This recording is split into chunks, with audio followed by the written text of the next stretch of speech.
What's up mga idol? Good evening. May na-discover tayo. I'm going to share it to you. Kasi binigyan na tayo ng tropa natin ng extra tire. Tubeless siya. Pero ang daming goo. Oh.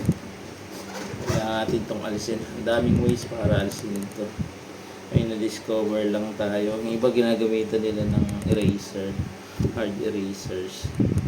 Pandi yung pambura talaga para matanggal to. Kanina ginamitan ko din ng tape. Hindi. Ang tagal. Pero yung na-discover natin, since wala tayong eraser, look at this. Kaya natin gawin yan using yung mga luma nyo na grips. Gamitin natin ito pang tanggal. How does it work? Ito yung isa kong grip. Yan. Just kita natin,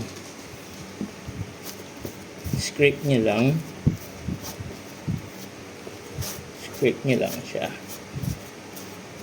Siguro mga isang tube, mga 30 minutes kaya na.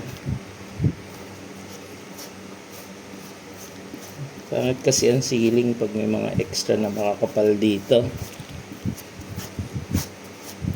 So yan, see, ganito yung magiging finished product nya. Doon natin matanggal lahat yan.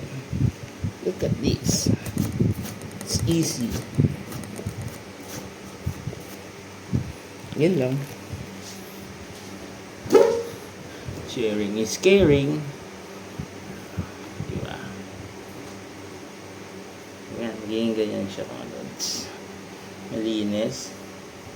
Initially is like that. So, marami pa tayong gagawin. So, simulan na natin. Bye-bye. Yun lang.